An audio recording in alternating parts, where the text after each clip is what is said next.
What's the impact of presidential elections on the housing market? As the country prepares for the presidential elections. It's no surprise that the upcoming presidential election might have you speculating about what's ahead, and those unanswered thoughts can quickly spiral, causing fear and uncertainty to swirl around through your mind.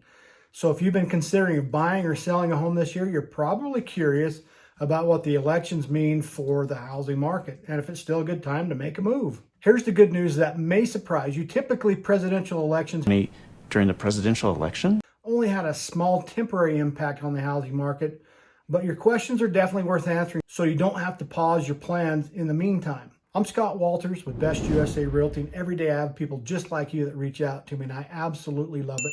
And I'd love to help you too, but I can't help you if you don't reach out to me. So give me a call, shoot me a text, send me an email, and I'll make sure to put all that contact information in the description down below.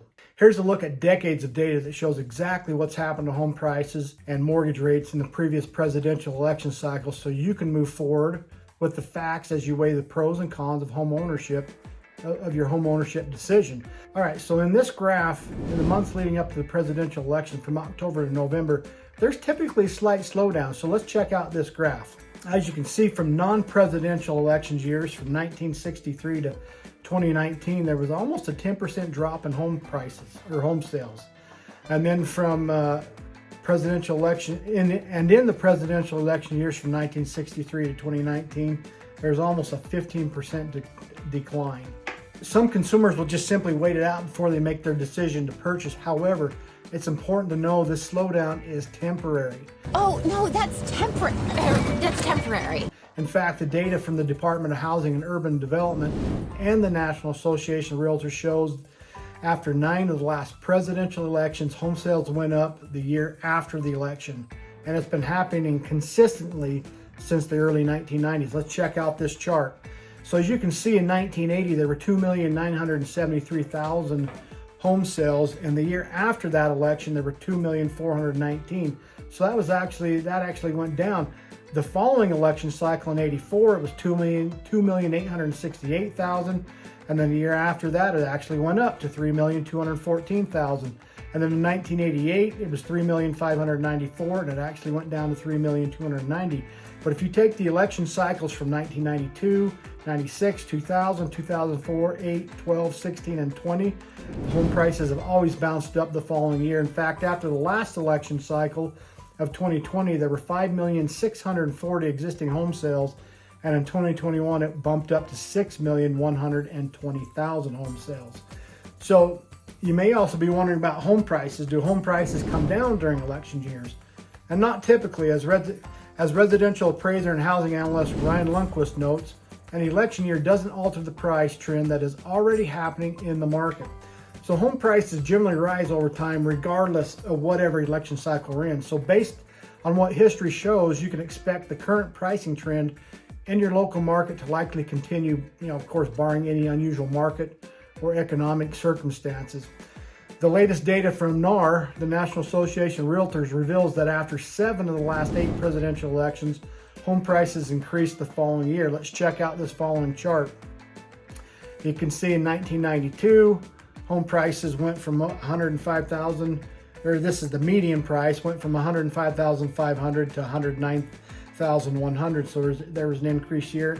2008 was actually the only year that there was a downturn. So it went from 196,600 to 172,100. Of course, we all know what happened in 2008. That was the real estate housing bubble when everything just blew up and home prices just plummeted.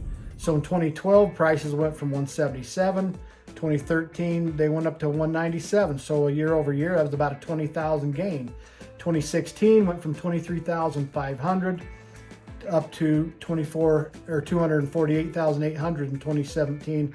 And then this last election cycle in 2020, the median home price was 296,700. By 2021, that had bumped up to a whopping 350,700. So Ken, like I said, the one outlier was from the 2008 to 2009, which of course was during the height of the housing market crash. And that certainly was not a typical year. Today's market, however, is much more resilient. And while prices are moderating nationally, they aren't on an overall decline. And the third thing that's likely on your mind is mortgage rates, since they impact your monthly payment if you're financing a home. Did you check the interest rate? Let's take a look at the last 11 presidential election years. This data is from Freddie Mac and shows mortgage rates decreased from July to November in 8 of them. So let's check out this chart. So you take a look at 1980, the rate change is 12.19% to 14.12%. That was a difference of a plus 2.02%. 84 and 88, there was a slight minus. 92, it went up a tiny bit. 96, 2004, 08, and 2012 went down. And by 2016, it was up 0.33%. In 2020, it was back up by 0.25%.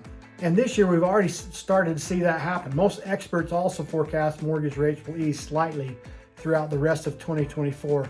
If that happens, and all signs right now indicate it should, in fact, they keep talking about a Fed rate cut coming up here in September. How are interest rates? This year will continue to follow the trends of declining rates. So if you're looking to buy a home in the coming months, this could be great news for your purchasing power. So what does all this mean for you? What's the big takeaway? What's the lesson? What is the takeaway? While presidential elections do have some impact on the housing market, the effects are usually minimal. As Lisa Sturdivant, chief economist of Bright MLS, says, historically, the housing market doesn't tend to look very different in presidential election years compared to other years. So for most buyers and sellers, elections really don't have a major impact on their plans. The bottom line is, while it's natural to feel a bit of uncertainty and a little bit of fear, history shows that housing markets remain strong and resilient, and this means that you don't have to pause your plans in the meantime. So for help in navigating this election cycle, reach out to me. Give me a call, shoot me a text, send me an email. I'd absolutely love to help you, and I can't help you if you don't reach out to me.